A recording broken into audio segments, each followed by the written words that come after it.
Welcome students to my YouTube channel Prayas Career Institute. Myself Pritosh Raj Pandey, HOD of Mathematics at Prayas Career Institute.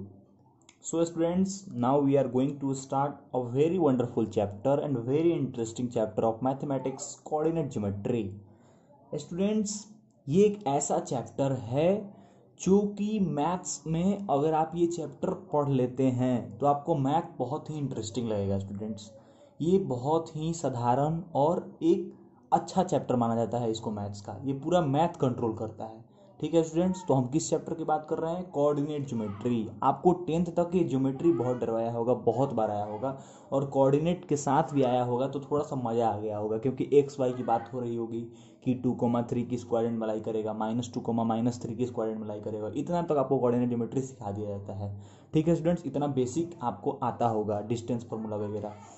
कोई भी students हो, चाहे 11th का हो या फिर 12 में चला गया हो, वो भी इस वीडियो को देख सकता है और चैप्टर रिवीजन कर सकता है। या फिर आप जेई का तैयारी करते हैं 13th में हो, वो भी इस वीडियो को देख सकता है, क्योंकि ये पूरा जो वीडियो है वो फुल सिलेबस कवर कर रहा है अप टू एमएससी। अगर आप एमएससी तक भी कोऑर्डिनेट ज्योमेट्री देखेंगे तो इतना पढ़ना ही होता है स्टूडेंट्स।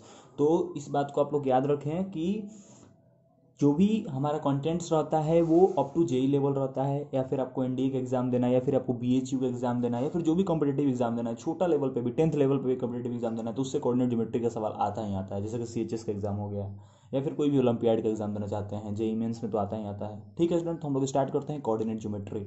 कोऑर्डिनेट ज्योमेट्री को हम लोग 4 भाग में क्लासीफाई करके पढ़ते हैं। पहला उसका बेसिक्स पढ़ेंगे, कुछ कोऑर्डिनेट के बेसिक चीज़ पढ़ेंगे। उसके बाद स्ट्रेट लाइन, उसके बाद सर्कल, उसके बाद होता है कोनिक सेक्शन। कोनिक सेक्शन में 3 क्लासिफिकेशन, पाराबोला, हाइपरबोला और इलिप्स। ठीक है स्टूडेंट्स, तो सबसे पहले हम लोग बेसिक पे आज ध्यान देंगे कि क्या क्या बेसिक चीज़ें हम कोऑर्डिनेट ज्योमेट्री में आनी चाहिए और क्या क्या होती है। ठीक है स्टूडेंट्स, ये मत समझिएगा बेसिक का मतलब कि हम तो ये सब जानते हैं, बिल्कुल नहीं जानते होंगे आप, अभी आपको मालूम चल जाएगा। आइए देखते हैं रेक्टेंगुलर कोऑर्डिनेट सिस्टम। ये आप जानते होंगे कार्टेशियन सिस्टम होता है, कार्टेशियन प्लेन होता है। तो कार्टेशियन कोऑर्डिनेट में क्या होता है, किसी भी पॉइंट को हम क्या करते हैं, एक्स कॉमा वाई से रिप्रेजेंट करते हैं। एक्स क्या होता है वहाँ पे, उसका एक्स कोऑर्डिनेट होता है कि वो कितना दूरी है हॉरिजॉन्टल में, और वर्टिकल में कितना है वाई। तो इसको distance of x y from x axis कितना होता है, मॉड वाई होता है, और distance of x y from y axis से दूरी कितना हो जाएगा, मॉड एक्स हो जाएगा। ठीक है स्टूडेंट्स, यहाँ से ये आर है इसका पोजीशन वेक्टर। तो इस आर का अगर मैग्नीट्यूड निकालना हो तो कैसे निकालते हैं, तो r square equal to x square plus y square, Pythagoras theorem. तो आर कितना हो जाएगा, square root of x square plus y square. ठीक है, दूसरा होता है पहला कार्टेशियन कोऑर्डिनेट, दूसरा होता है पोलर कोऑर्डिनेट। पोलर कोऑर्डिनेट में हम लोग किसी भी पॉइंट को आर कोमा थीटा के रिप्रेजेंट के फॉर्म में रिप्रेजेंट करते हैं, जहाँ की आर उसका पोजीशन वेक्टर होता है और थीटा क्या होता है, एंटी क्लॉकवाइज डायरेक्शन में वो positive direction of x axis के साथ कितना एंगल बना रहा है। ठीक है, angle made by OP with positive direction of x axis in anti clockwise direction. अगर थीटा को तुम क्लॉकवाइज लोगे तो माइनस थीटा लिखोगे और आर को माइनस आर लिखोगे। याद रहे स्टूडेंट, तो इसका नोटेशन क्या क्या हो सकता है, आर कोमा थीटा हो सकता है, या फिर माइनस आर माइनस थीटा हो सकता है। देखिए जैसे कि एग्जांपल, एक पॉइंट है जिसका कि आर पोजीशन वेक्टर 5 दिया हुआ है, उसका लेंथ दिया हुआ है और वो एंगल दिया हुआ है पाई/6। किससे पाई/6 बना रहा है, एक्स एक्सिस के पॉजिटिव डायरेक्शन में, मतलब एंटी क्लॉकवाइज डायरेक्शन में पाई/6 बना रहा है। तो इसका कोऑर्डिनेट क्या हो जाएगा, 5, पाई/6। तो ये सेम चीज़ फिर कब रिपीट करेगा, इसको 2 पाई में से सब्ट्रैक्ट कर देंगे तो पाई/6 माइनस 2 पाई कर दो तो ये कितना हो जाएगा, ये तो सेम ही रहेगा। उसके बाद दूसरा ये है anti clockwise direction. Clockwise direction में क्या हो सकता है स्टूडेंट्स, तो क्लॉकवाइज मतलब कि हम क्या करेंगे, अब इधर से मेजर करेंगे। तो इधर से ये अगर पाई/6 है तो ये कितना हो जाएगा, क्योंकि स्ट्रेट लाइन पे पाई होता है पूरा 180, तो ये पाई/6 है तो 5 पाई/6, तो ये कितना हो जाएगा, माइनस आर माइनस थीटा, तो -5 -5/6। फिर ये 2 पाई पर रिपीट करेगा तो इसमें क्या करेंगे, 2 पाई ऐड कर देंगे तो कितना हो जाएगा, 7 पाई/6। तो स्टूडेंट समझ में आया कि किसी भी पॉइंट के कोऑर्डिनेट किस तरह से। तो आप केवल आर कोमा थीटा जानते होंगे, तो आज से ये भी जान लीजिए कि आर कोमा ये थीटा -2 पाई भी हो सकता है, या फिर माइनस आर माइनस थीटा हो सकता है, या फिर minus r minus theta plus 2 pi भी हो सकता है। ठीक है स्टूडेंट्स, यहाँ से वही दोनों में रिलेशन क्या है, कार्टेशियन और पोलर कोऑर्डिनेट में। तो आर कोमा थीटा, तो यहाँ से आ जाएगा r equal to square root of x square plus y square. यहाँ से tan theta y by x हो जाएगा। तो थीटा कितना हो जाएगा, कितना एंगल बना रहा है, तो 10 इनवर्स वाई बाई एक्स। तो यहाँ पे x equal to r cos theta, y equal to r sine theta, इससे हमको मिलता है। ठीक है, ये आपको फिजिक्स में भी बहुत बार यूज आता होगा। क्वेश्चन कर लेते हैं इस पे। कन्वर्ट तुमको करना है पोलर कोऑर्डिनेट में 1,1 को -1,1 को। तो 1,1 को आसानी से कर लोगे, इसको भी आसानी खुद से कर लेना है स्टूडेंट्स। आर का मैग्नीट्यूड कैसे निकालेंगे, x square plus y square, square root of 1 का स्क्वायर प्लस 1 का स्क्वायर, रूट 2 आ जाएगा। Tan theta y by x, तो 1/1 1, तो थीटा का वैल्यू पाई/4, तो आर कोमा थीटा, तो पी √2 पाई/4। ठीक है, अब हम आते हैं डिस्टेंस फार्मूला। तो डिस्टेंस फार्मूला तुम पढ़े होगे पहले से, तो तुम नॉर्मल वाला डिस्टेंस फार्मूला पढ़े होगे जिसमें तुमको P1 का कोऑर्डिनेट x1/1 दिया होगा, P2 का कोऑर्डिनेट x2/2 दिया होगा, तो डिस्टेंस फार्मूला निकाल लेते होगे √(x2 - x1) का whole square plus y2 - y1 का होल। अगर z भी दिया रहता तो साथ में क्या कर देते, z2 - z1 का होल स्क्वायर। लेकिन अगर तुमको कभी ये पोलर कोऑर्डिनेट दे दे r1, θ1, r2, तब कैसे निकालेंगे? तब ये फार्मूला होता है √(r1 का स्क्वायर प्लस r2 का square plus 2r1 r2 cos θ - θ2 cos of θ1 - θ2। याद रहे r1 r2 यहाँ पे क्या है, मैग्नीट्यूड है, कितना लेंथ है उसका पोजीशन वेक्टर का। देखो स्टूडेंट्स यहाँ बनाया हुआ है, ये तो वेक्टर आप जानते होंगे कि एक वेक्टर ऐसे ओरिजिनेट किए, दोनों के बीच में एंगल थीटा है, तो ये रिजल्टेंट वेक्टर PQ हो जाएगा। तो इस PQ का ही क्या निकाले हम, मैग्नीट्यूड निकाले हैं, कितना लेंथ है इसका।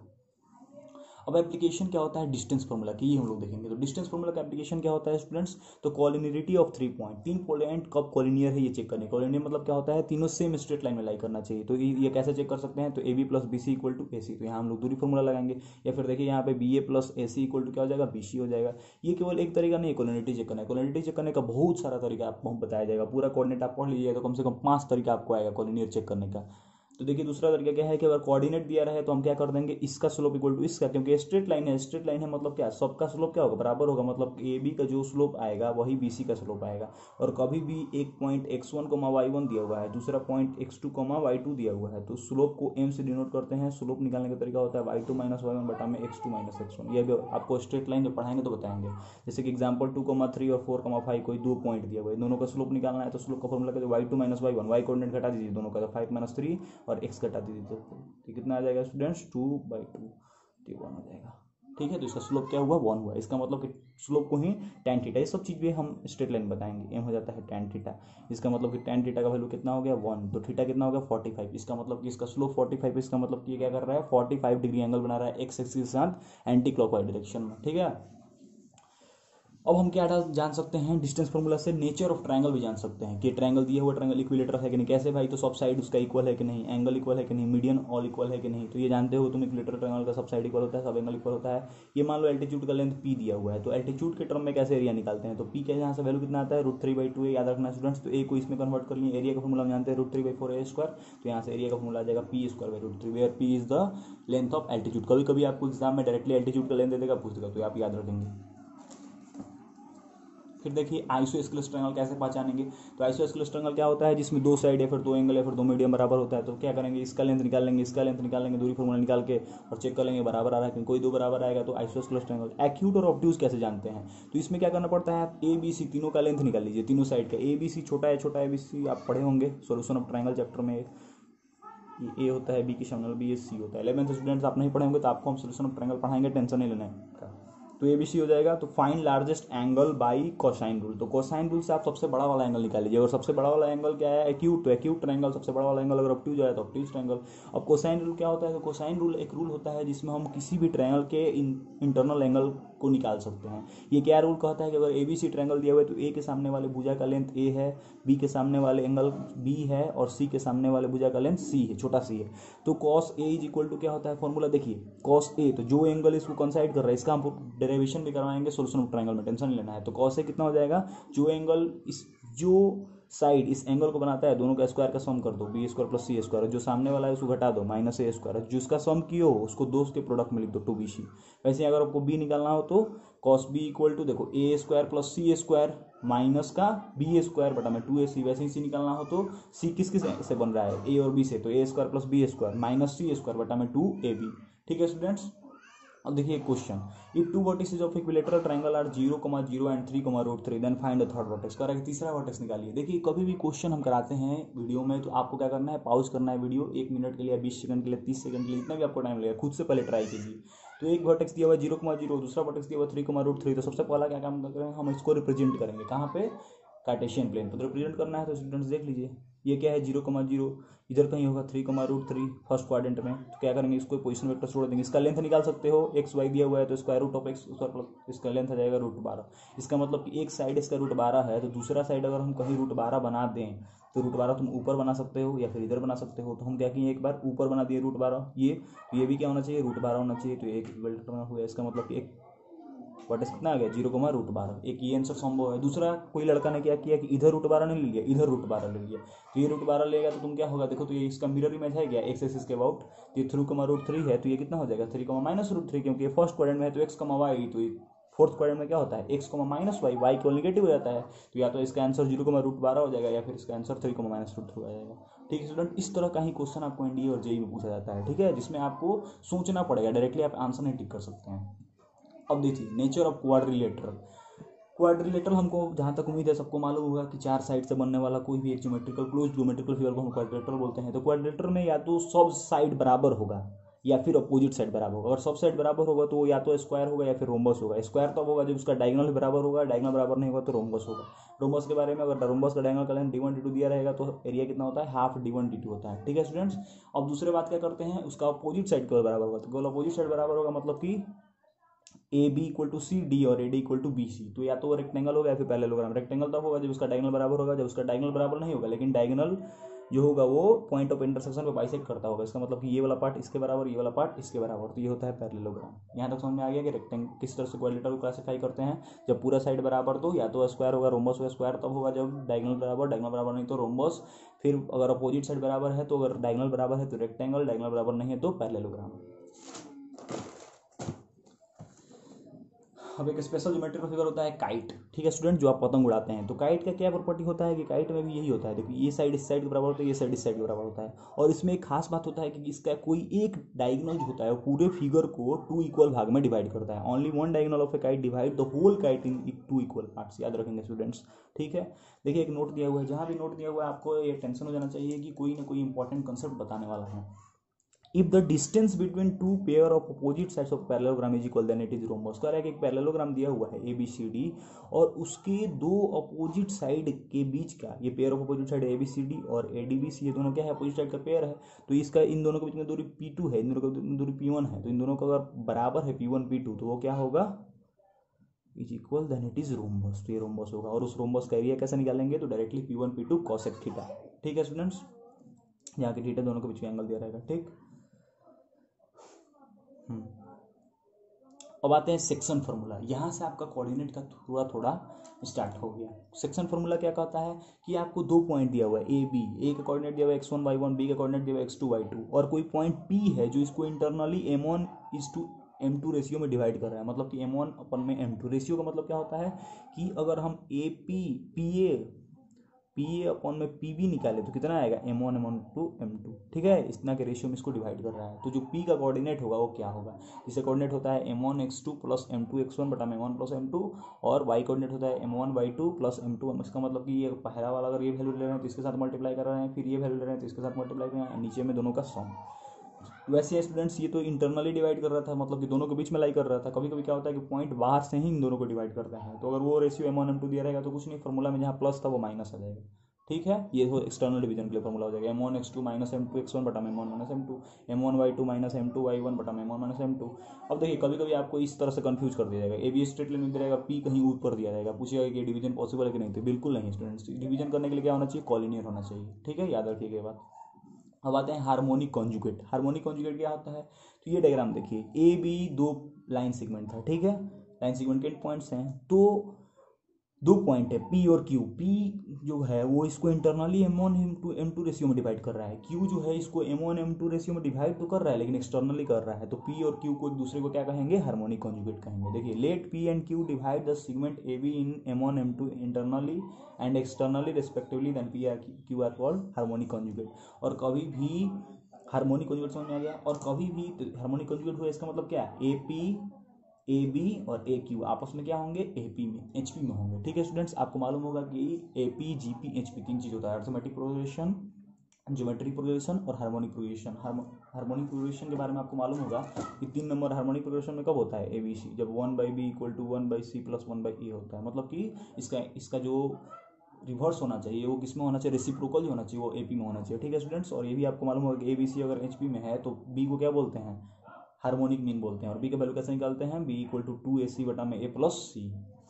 ठीक है, तो बी का वैल्यू कैसे निकालते हैं, 2ac बटा में a प्लस सी, इसको हार्मोनिक मीन बोलते हैं। तो यहाँ से बी ए बी बीच में था तो यहाँ से क्या हो जाएगा, A B is equal to 2/ab equal to 1/ap plus 1/aq। इसको कैसे प्रूव कर लेंगे, देखिए ए पी बटा में पी बी m1/m2 क्योंकि इंटरनल डिवाइड कर रहा था, वैसे ही ए क्यू बटा में बी क्यू एक्सटर्नल डिवाइड करते हैं m1/m2। अब पी बी को तुम क्या करना, ए बी और ए पी के फॉर्म में कन्वर्ट करना, फिर इसको रेसिप्रोकल ले लेना, तो वहाँ से एक इक्वेशन आएगा। फिर वैसे ही इसका कन्वर्ट करना, रेसिप्रोकल लेना, एक और इक्वेशन आएगा, दोनों को इक्वेट कर देना तो एक प्रूव हो जाएगा।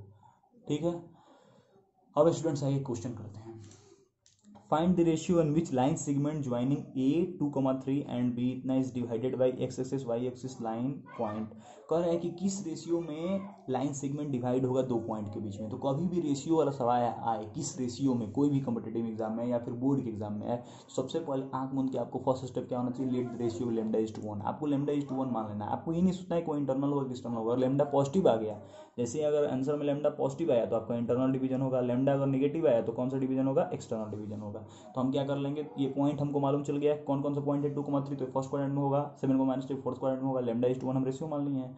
तो यहाँ से बताओ तो तुम इस पॉइंट का कोऑर्डिनेट नहीं निकल जाएगा, क्योंकि सेक्शन फॉर्मूला तुम पढ़ ले हो और तुमको मालूम नहीं कि इंटरनल है कि एक्सटर्नल है। तो हम इंटरनल वाला फॉर्मूला लगा दिए। तो फॉर्मूला क्या कहता है कि लेमडा इंटू 7 प्लस 2 बटा में लेमडा प्लस 1, वही वाला formula m1x2 plus m1x2 plus m2x1 बटा में m1 प्लस m2, तो वही फॉर्मूला लगा दिए। तो यहाँ से एक्स कोऑर्डिनेट है, वाई कोऑर्डिनेट है। अब हम आते हैं क्वेश्चन पे। पहला क्वेश्चन क्या कर, एक्स एक्सिस के द्वारा लाइन कट किया जा रहा है। कोई भी लाइन एक्स एक्सिस को तभी कट करेगा, उसी पॉइंट पे कट करेगा जहाँ पे वाई कोऑर्डिनेट 0 होगा। तो इसका वाई कोऑर्डिनेट क्या कर दो, 0 कर दो, तो लेमडा का वैल्यू 3/5 आ जाएगा। तो 3/5 आने का मतलब क्या हुआ, रेशियो क्या होगा, लेमडा इज टू 1 तो 3:5। तो 3:5 क्या पॉजिटिव है तो इंटरनल डिवीजन। वैसे ही दूसरा कह रहा है कि वाई एक्सिस, तो वाई एक्सिस से क्या करेंगे, एक्स कोऑर्डिनेट 0 कर देंगे। तो इसका एक्स कोऑर्डिनेट 0 कर दो, वहाँ से लेमडा का वैल्यू कितना आता है, -2/7। -2 किस लिए आता है, क्योंकि एक्सटर्नल डिवीजन था, 2:7 हो जाएगा। कह रहा है कि ये लाइन को डिवाइड करना है, ये लाइन उसको डिवाइड करी, उसके लिए लेमडा का वैल्यू क्या हो जाएगा, कुछ नहीं दोस्त, एक्स का वैल्यू तुमको ये मालूम है लेमडा के टर्म में, एक्स की जगह ये डाल दो, वाई की जगह ये डाल दो और यहाँ से लेमडा का वैल्यू निकाल दो। ठीक है। तीसरा का क्या कह रहा है, चौथा बाई दी पॉइंट, इस पॉइंट के द्वारा। तो पॉइंट के द्वारा मतलब क्या, ये एक्स कोऑर्डिनेट दिया हुआ है, वाई कोऑर्डिनेट दिया हुआ है, या तो तुम एक्स को बराबर कर लो या वाई को बराबर, दोनों बराबर करोगे तो 1:3 आएगा रेशियो। ठीक है। तो बहुत ही ईजी क्वेश्चन था, लेकिन कंसेप्चुअल क्वेश्चन था। आपको कंसेप्ट मालूम होना चाहिए कि कैसे एक्स एक्सिस वाई एक्सिस का मतलब क्या होता है, लाइन से कट करने। कभी कभी आप कंफ्यूज हो जाइए कि लाइन से कट कैसे करेगा, कैसे निकालें। ठीक है स्टूडेंट्स। नेक्स्ट है नोट है। नोट क्या है कि पैरेललोग्राम आपको दिया हुआ है, ये बहुत ही इंपॉर्टेंट चीज़ है। देखिए कभी कभी आपका होता है तो पैरेललोग्राम का चारों कोऑर्डिनेट, 3 कोऑर्डिनेट दिया रहेगा, चौथा कोऑर्डिनेट पूछेगा। ठीक है। तो आपके पास क्या क्या कॉन्सेप्ट है, पहला कॉन्सेप्ट है कि आप जानते हैं कि पैरेललोग्राम का ये जो मिड पॉइंट पे दूसरे क्या करता है, बाइसेक्ट करता है। तो मिड पॉइंट आप निकाल लीजिएगा, x1 plus x3/2 is equal to x2 plus x4/2। यहाँ से बराबर करके भी निकाल सकते हैं, एक ये तरीका हुआ। लेकिन इससे एक आसान तरीका आपको बताते हैं, डायरेक्टली एक स्टेप में आंसर आएगा। अगर आपको 3 कोऑर्डिनेट दिया हुआ है कंजिक्यूटिव लगातार, तो चौथा कोऑर्डिनेट निकालने का फॉर्मूला लगातार दिया हुआ है या फिर कैसे भी दिया हुआ हो, तो चौथा कोऑर्डिनेट निकालने का फॉर्मूला होता है x4 equal to x1 plus x3 minus x2। y4 का फॉर्मूला क्या होता है, y1 plus y3 minus y2। तो ये याद रखेंगे। देखिए कैसे इस कॉन्सेप्ट से क्वेश्चन बनता है। Mid point of sides of a triangle are 1,2 0, -1 and 2, -1। ठीक है। देन कोऑर्डिनेट्स ऑफ ट्रायंगल आपको निकालना है। मिड पॉइंट का कोऑर्डिनेट दिया हुआ है, ट्रायंगल का कोऑर्डिनेट निकालना है। तो आप नॉर्मल स्टूडेंट, नॉर्मल जो बच्चा होगा कैसे अटेम्प्ट करेगा, तो मिड पॉइंट लिख दिया, इसका x1/1 मान लिया, इसको x2/2 मान लिया, इसको x3/3 मान लिया। देखिए इन दोनों को सॉल्व करके मिड पॉइंट एक इक्वेशन, इन दोनों को सॉल्व करके मिड पॉइंट एक और इक्वेशन, इन दोनों को सॉल्व करके 3 इक्वेशन, 3 वेरिएबल सॉल्व करके आंसर आ जाएगा। लेकिन it will take a lot of time, आपको एक स्टेप में आंसर लाना है। तो आप क्या करेंगे, देखिए आप पढ़े हैं 9th क्लास में कि मिड पॉइंट से कोई भी लाइन अगर, देखिए एक ऐसा लाइन जो दो मिड पॉइंट को ज्वाइन करता हो वो बेस के पैरेलल होता है। ट्रायंगल में आप पढ़े होंगे, ये थेल्स थ्योरम में आप पढ़े होंगे। देखिए ये पी क्यू अगर ये मिड पॉइंट को ज्वाइन कर रहा है तो पी क्यू जो होता है वो क्या होता है, बीसी के पैरेलल होता है। इसका मतलब ये क्या सा गया, बन गया पैरेललोग्राम बन गया। ये आपको मालूम है, ये भी मालूम है, ये भी मालूम है। देखिए तो 3 कोऑर्डिनेट मालूम है तो चौथा कोऑर्डिनेट निकल जाएगा। चौथा कोऑर्डिनेट का फॉर्मूला क्या होता है, x4 equal to x1 plus x3 minus x2। ये निकल गया। जैसे ही ये निकल गया तुम स्टूडेंट्स क्या करो, ये निकल जाएगा तुम्हारा, ये निकल जाएगा तो फिर ये निकल जाएगा, बस बन गया क्वेश्चन खत्म, तुरंत बन गया। कोई इक्वेशन सॉल्व करने की जरूरत नहीं है, आपको एक स्टेप में आंसर लिखना है बस। केवल आपको ये बात मालूम होना चाहिए, ये कॉन्सेप्ट अगर आप पढ़ के गए होंगे तभी ये क्वेश्चन ऐसे सोच के आप बना पाइए। देखिए अगला क्या निकालना, harmonic conjugate of 3,4 with respect to line segment A and B. ठीक है ना, line segment joining A and B. कह रहा है कि ए और बी दिया हुआ है और इसका हार्मोनिक कंजुगेट निकालना है। मतलब कि एक तुमको ऐसा पॉइंट फाइंड करना है कि अगर ये उसको लेमडा इज टू 1 में इंटरनली डिवाइड करे तो वो उसको एक्सटर्नली लेमडा इज टू 1 में डिवाइड करे। तो सबसे पहले लेमडा का वैल्यू क्या होगा, किस रेशियो में ये इसको डिवाइड कर रही है, ये तो हम निकाल लें। तो हम मान लें कि लेट लेमडा इज टू 1 में ये क्या कर रहा है, डिवाइड कर रहा है। तो लेमडा इज टू 1 में डिवाइड कर रहा है तो यहाँ से कितना आ जाएगा, लेमडा इज टू 1 मानेंगे तो ये लेमडा इससे मल्टीप्लाई होगा 5 लेमडा प्लस 2 अपॉन में lambda plus 1 is equal to इसका एक्स कोऑर्डिनेट कितना है 3। तो 3 से बराबर कर दें तो लेमडा का वैल्यू 1/2 आ जाता है। इसका मतलब तुमको लेमडा मालूम चल गया। तो क्या इस पॉइंट का एक्सटर्नल डिवीजन ही निकाल लोगे। तो एक्सटर्नल डिवीजन का फॉर्मूला क्या होता है, m2x1 माइनस m1x2 बटा में m2 माइनस m1।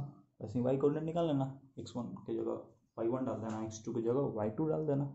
ठीक है। देखिए इसके बाद कोऑर्डिनेट ज्योमेट्री में ही बहुत टीचर सेंटर वगैरह पढ़ा देते हैं। सेंटर में आपको मुख्य रूप से 5 सेंटर पढ़ना होता है, centroid, incentre, circumcentre, orthocentre, excentre. लेकिन हम स्टूडेंट्स क्या करेंगे, या तो सॉल्यूशन ऑफ ट्रायंगल वीडियो हम डालेंगे, उसमें बना देंगे ये आपको, या फिर एक स्पेशल वीडियो बनाया जाएगा जिसमें सेंटर्स पर केवल चर्चा किया जाएगा। इससे क्या होगा कि आपको बोझ नहीं लगेगा, कोऑर्डिनेट ज्योमेट्री भी और सेंटर भी बोझ नहीं लगेगा, और एक वीडियो में आपको 5 सेंटर क्लियर हो जाएगा। तो उम्मीद करिए कि आप नेक्स्ट वीडियो हम सेंटर कहीं डाल देंगे, अगर नहीं डाले तो सॉल्यूशन ऑफ ट्रायंगल में आपको सेंटर पढ़ा देंगे, लेकिन छोड़ेंगे नहीं। ठीक है, तो इस पे चर्चा यहाँ पे नहीं करेंगे, क्योंकि आपको फिर इंट्रोडक्शन जो बेसिक होगा बहुत लंबा चल जाएगा, फिर आपको कोऑर्डिनेट बोझ लगने लगेगा। अभी तक जो भी बताया गया है सब क्या है, बेसिक चीज़ें हैं। आपको कोऑर्डिनेट ज्योमेट्री आनी चाहिए, तभी स्ट्रेट लाइन समझ में आएगा। आगे देखिए स्टूडेंट्स, एरिया ऑफ ट्रायंगल हमने क्या पढ़ा था, डिटर्मिनेंट चैप्टर पढ़ा था। डिटर्मिनेंट चैप्टर में ही एरिया ऑफ ट्रायंगल बहुत तो बता देते हैं, लेकिन हम कोऑर्डिनेट में बताते हैं कि किस तरह से एरिया ऑफ ट्रायंगल निकालते हैं, भले डिटर्मिनेंट केस में यूज आएगा। देखिए एरिया ऑफ ट्रायंगल जो आपको 10th क्लास में पढ़ाया गया हुआ है, कोऑर्डिनेट दिया हुआ है x1 y1 x2 y2 x3 y3। तो एरिया ऑफ ट्रायंगल कैसे निकालते हैं, तो half x1 y2 minus y3 plus x2 y3 minus, ये कोई प्रूफ नहीं होता था, डायरेक्टली आपको याद, ये आपको याद करने का तरीका क्या होता है, 23 31 12। ठीक है, इसका मतलब कि 23 31 12 में y को वैरी करा देना है, और x1 x2 x3 को प्लस प्लस में डालते रहना है। मतलब half x1 y2 minus y3 इसलिए 23 बोले, plus x2 y3 minus y1 इसलिए 31 बोले, x3 y1 माइनस y2 इसलिए 12 बोले। लेकिन अब आज से आप जान लीजिए कि एरिया ऑफ ट्रायंगल का फॉर्मूला क्या होता है, 1/2, और डिटर्मिनेंट में क्या करते हैं, तीनों वर्टिसेस का कोऑर्डिनेट ले लेते हैं। तो पहला क्या है, x1 y1 1 लिख देंगे, x2 y2 1 लिख देंगे, x3 y3 1 लिख देंगे, और इस डिटर्मिनेंट को सॉल्व करना बहुत ईजी है आपके लिए, फिर 1/2 से डिवाइड कर देंगे। ये हुआ आपको फर्स्ट तरीका, फर्स्ट रूल निकालने का। ठीक है, अगर आप कभी कभी ये भूल गए तो दूसरा इससे भी आसान है। दूसरा क्या है, ये डिटर्मिनेंट नहीं है, बस आप याद रखिएगा। डेल्टा इज इक्वल टू क्या होता है, डेल्टा मतलब area of triangle is equal to ये 1/2 x1 y1 x2 y2 x3 y3, और लास्ट में फिर से क्या करना है, फर्स्ट कोऑर्डिनेट को रिपीट करा देना है। और इस चीज़ को कैसे सॉल्व करते हैं, तो इस चीज़ को ऐसे सॉल्व करते हैं। देखिए इसको इससे मल्टीप्लाई कराओ, माइनस इसको इससे मल्टीप्लाई, फिर इसको इससे मल्टीप्लाई कराओ, माइनस इससे फिर इससे इसको मल्टीप्लाई कराओ, माइनस इससे इसको मल्टीप्लाई करो। ठीक है, तो x1 y2 minus x2 y1 plus फिर क्या होगा, x2 y3 minus x3 y2 plus x3 y1 minus x1 y3। ठीक है, तो इस तरह से आप एरिया ऑफ ट्रायंगल निकाल लेंगे। तो ये इससे क्या फ़ायदा हुआ कि आप किसी भी पॉलीगन के लिए भी इसको लगा सकते हैं। पॉलीगन मतलब कि हमको साइड नहीं मालूम है, इन नंबर ऑफ साइड उसमें है, तो कोऑर्डिनेट क्या हो जाएगा, x1 y1 x2 y2 x3 y3 xn yn। तो उसमें क्या करेंगे, एरिया निकालने का फॉर्मूला क्या है, फिर से वही, पहला में x1 y1 x2 y2 x3 y3 चलते रहेगा ऐसे ही, लास्ट में xn yn। बस ये लास्ट में आप क्या कर दीजिएगा, फर्स्ट वाला को रिपीट कर दीजिए। क्या आप क्वाड्रिलेटरल का एरिया निकाल लीजिएगा इससे, क्या आप किसी भी पेंटागन का निकाल लीजिएगा, हेक्सागन का निकाल लीजिएगा, किसी भी ऑक्टागन, किसी का भी एरिया आप आज से निकाल सकते हैं। या तो आप डिटर्मिनेंट से निकालिए, डिटर्मिनेंट में क्या करते हैं, x1 y1 1 x2 y2। लेकिन आपको इसके बाद अगर आप पढ़ाइएगा तो नहीं आएगा, क्योंकि आप 3x3 से आगे डिटर्मिनेंट नहीं पढ़े हैं। लेकिन ये आप कर सकते हैं कितने पॉलीगन के लिए, तो पॉलीगन इसलिए आप ये कॉन्सेप्ट याद रखिए, ट्रायंगल के लिए आप ये यूज़ कीजिए, इस पर आपको क्या करें, प्रैक्टिस बन जाएगा। बस लड़का गलती क्या कर देता है, ये तीनों तो लिख देगा लेकिन लास्ट में फर्स्ट को रिपीट कराना भूल जाता है, ये आप गलती नहीं करेंगे। ठीक है, अब देखिए कहीं भी अगर 3 पॉइंट कोलिनियर हो जाएगा, इसका मतलब कि तीनों एक स्ट्रेट लाइन में लाई कर गया, तो क्या वो ट्रायंगल बना पाएगा क्या, देखिए तो ये ट्रायंगल कभी बन सकता है, नहीं बन सकता। इसका मतलब कि इसका एरिया कितना आएगा, 0। ये लिखा हुआ है कि कभी भी 3 पॉइंट कोलिनियर हो तो उसका एरिया क्या होता है, 0 होता है। इसका मतलब कि ये जो हम लगाएंगे डिटर्मिनेंट वाला फॉर्म, उसका वैल्यू कितना आएगा, 0 आएगा। प्रूव करना है students, b c plus a c a plus b and a b plus c are collinear, तीनों पॉइंट कोलिनियर होगा, इसको आपको प्रूव करना है। तो कैसे प्रूव करेंगे, तो वही डिटर्मिनेंट, देखिए आपको करके दिखा देते हैं। ये वाला क्वेश्चन, ये है तुम्हारा b c plus a 1 c a plus b 1 a b plus c 1, इसको आपको 0 दिखाना है। ठीक है, तभी तो कोलिनियर होगा ना, कोलिनियर है तो 0 है। देखिए तो डिटर्मिनेंट में आपको पढ़ाए थे क्या, देखिए ये क्या दिख रहा है आपको कि यहाँ c प्लस a, यहाँ b है, यहाँ a प्लस b है, यहाँ c है। इसका मतलब आपको एक प्रॉपर्टी लगाइएगा, बस आ गया आंसर। कौन सा प्रॉपर्टी लगाइएगा, column 1 such that column 1 plus column 2, तो ये हो जाएगा तुम्हारा a plus b plus c, यहाँ भी हो जाएगा a plus b plus c, यहाँ भी हो जाएगा a plus b plus c, और ये तो वही आएगा c plus a plus b, और ये b प्लस c, ये 1 1 1। ठीक है स्टूडेंट्स, अब आप क्या करिएगा, a plus b plus c पहले कॉलम से क्या कर लीजिए, कॉमन निकाल लीजिए। देखिए तो ये भी क्या हो जाएगा, 1 1 1 1 1, यहाँ भी 1 1 1। देखिए तो 2 कॉलम बराबर हो गया, तो डिटर्मिनेंट का वैल्यू 0 प्रूफ हो गया। ठीक है, अगला क्वेश्चन क्या है, टी आपको निकालना है। अगर एरिया ऑफ पॉलीगन कितना दिया हुआ है, 45/2 दिया हुआ है। कोऑर्डिनेट क्या क्या दिया हुआ है, ए का कोऑर्डिनेट 1,3 दिया हुआ है, बी का कोऑर्डिनेट -2,5 दिया हुआ है, सी का -3 -1 दिया हुआ है, डी का 0,-2 दिया हुआ है, ई का 2,t दिया हुआ है। तो आप क्या कीजिएगा, एरिया ऑफ पॉलीगन का जो फॉर्मूला आपको पढ़ाए हैं, x1/1 x2/2 x3/3 x4/4 x5/5, 5 ही वाला है, इसका मतलब कि पेंटागन है। फिर लास्ट में क्या करेंगे, 1,3 को रिपीट करा देंगे। कैसे सॉल्व करेंगे, इसको इससे मल्टीप्लाई करेंगे माइनस, फिर इसको इससे माइनस, फिर इसको इससे माइनस, फिर इसको इससे माइनस, फिर इसको इससे माइनस, स्टेप बाय स्टेप हो जाएगा। तो यहाँ से टी का वैल्यू निकाल लीजिएगा। ठीक है स्टूडेंट्स, तो this is all about the first lecture of coordinate geometry, जिसमें आपको पूरी बेसिक चीज बता दिया गया है। केवल एक बेसिक चीज छोड़ा गया है, लोकस और सेंटर। सेंटर पे एक स्पेशल वीडियो, अगला वीडियो डाल दिया जाएगा, और लोकस आपको अगले वीडियो में पढ़ाया जाएगा। और लोकस के बाद ही आपको क्या स्टार्ट किया जाएगा, स्ट्रेट लाइन स्टार्ट किया जाएगा। तो अगला चैप्टर में क्या हम पढ़ाएंगे आपको, लोकस। लोकस स्टूडेंट्स क्या होता है, लोकस बताता है कि जो भी पाथ कोई पॉइंट ट्रेस्ट किया है, वो कौन सा पाथ ट्रेस्ट किया है। ठीक है, एक रिस्ट्रिक्टेड कंडीशन में आपको एक कंडीशन दे दिया जाएगा कि इस कंडीशन में आपको क्या करना है, किसी पॉइंट को घुमाना है। जैसे कि आप सर्कल के बारे में बात करते हैं, तो एक ये पॉइंट है, हम आपको कह रहे हैं कि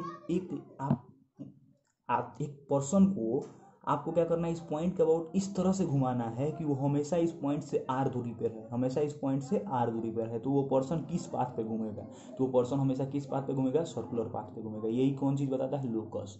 इसका मतलब कि लोकस क्या होता है, लोकस तुम्हारा बताता है, locus is the collection of all points which is traced by a person under a particular or fixed और certain condition। ठीक है ना, एक पार्टिकुलर कंडीशन में रिस्ट्रिक्ट करने के लिए के बाद जो भी ज्योमेट्रिकल पाथ पे कोई ऑब्जेक्ट घूमता है, उसी को उसका लोकस बोला जाता है, उसी को उसका पाथ बोला जाता है। ठीक है स्टूडेंट्स, तो लोकस के बारे में हम अगले चैप्टर में, अगले लेक्चर में क्या करेंगे, अच्छे से डिस्कस करेंगे। और सेंटर जो मैंने छोड़ा है, सेंटर में कौन कौन, सेंट्रॉइड, इन सेंटर, एक्स सेंटर, ठीक है स्टूडेंट्स, जो भी है, ऑर्थो सेंटर, ये सब चीज़ें हम अगले वीडियो में, सेंटर वाले वीडियो में कवर कर लेंगे। तो यहाँ तक आपका हो गया बेसिक ओवर। आप क्या कीजिए, एनसीईआरटी बुक से देखिए कोऑर्डिनेट ज्योमेट्री कैसे स्टार्ट होता है, क्या क्या चीज़ें हैं बेसिक, 1-2 चैप्टर लगा सकते हैं आप। इसके बाद स्ट्रेट लाइन स्टार्ट होगा स्टूडेंट्स, और स्ट्रेट लाइन जैसे ही कंप्लीट होगा तो एनसीईआरटी का आप फर्स्ट चैप्टर स्ट्रेट लाइन पूरा बना सकते हैं। अभी आप एक्सरसाइज 1 बना सकते हैं, जिसमें एरिया ऑफ ट्रायंगल वगैरह की चर्चा की होगी, कॉलिनियर की चर्चा की होगी, रेशियो की चर्चा किया होगा। ठीक है स्टूडेंट, और तो मैं आशा करता हूँ कि आपको ये वीडियो काफ़ी अच्छा लगा होगा। मैंने पूरा अच्छी तरह से कवर करने की कोऑर्डिनेट कोशिश किया है, और आगे भी इसी तरह से कोशिश करते रहूँगा।